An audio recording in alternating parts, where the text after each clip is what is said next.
ಅದು chat GPT. Chat GPT ತರಾನೇ ಇದು ತುಂಬಾ ವೆಬ್ಸೈಟ್ಸ್ ಇದಾವೆ.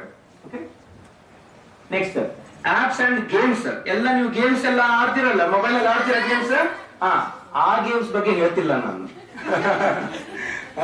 ಅದರಲ್ಲಿ ಕೆಲವೊಂದು ಎಜುಕೇಶನಲ್ ಆಪ್ಸ್ ಇರುತ್ತೆ, ಎಜುಕೇಶನಲ್ ಗೇಮ್ಸ್ ಇರುತ್ತೆ. ಓಕೆ, ಈಗ ನಿಮ್ ಕ್ವಿಜ್, ಒಂದು ಕ್ವಿಜ್ ಅನ್ನೇ ಡೆವಲಪ್ ಮಾಡಿ ಅದರಲ್ಲಿ ನಿಮ್ಮ ಜನರಲ್ ನಾಲೆಜ್ ಅದೆಲ್ಲ ಇಂಪ್ರೂವ್ ಮಾಡ್ಕೋಬಹುದು. ಅದಕ್ಕೆ ಅಲ್ಲಿ ಮಾರ್ಕ್ಸ್ ಕೊಡ್ತಾರೆ. ಓಕೆ, ಸೊ ಅದಕ್ಕೆ ಯಾವ ಕ್ವಶನ್ ನೆಕ್ಸ್ಟ್ ಯಾವ ಕ್ವಶನ್ ಕೇಳಬೇಕು, ಅದ್ರ ನೆಕ್ಸ್ಟ್ ಯಾವ ಕ್ವಶನ್ ಕೇಳಬೇಕು. ಸೈನ್ಸ್ ಅಂತ ಕೇಳಿದ್ರೆ ಫಸ್ಟ್ ಒಂದು ಕ್ವಶನ್ ಜನರೇಟ್ ಮಾಡಬೇಕು, ಅದ್ರ ಮೇಲೆ ನೀವು ಮಾರ್ಕ್ಸ್ ಕೊಡಬೇಕು. ಇದೆಲ್ಲದಕ್ಕೂ ಒಂದು ಆಪ್ ಬರುತ್ತೆ. ಓಕೆ, ಆ ತರ ಗೇಮ್ಸ್ ಆಡ್ಬೇಕು ನೀವು. ಓಕೆ, ಸುಮ್ನೆ ಯಾವ್ದಾದ್ರು ಗೇಮ್ಸ್ ಆಡಬೇಡಿ, ಅದೆಲ್ಲ ಡೇಂಜರಸ್. Books about medicine. ಅದು ಸಾವಿರ ಬುಕ್ ಎಲ್ಲ ಓದಿ ನೆನಪಿಟ್ಕೊಂಡಿರುತ್ತೆ. Thousands of books about space, like real astronauts, and tons of encyclopedias, poems, and stories about almost any book ಓದಿದ್ರೆ ಅದು ರೆಫರ್ ಮಾಡೋಕೆ. It's like this friend has a giant brain full of information. ಅಷ್ಟು information ಇದೆ.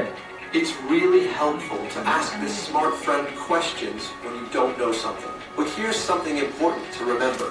AI isn't always right. Sometimes it gets confused or doesn't understand.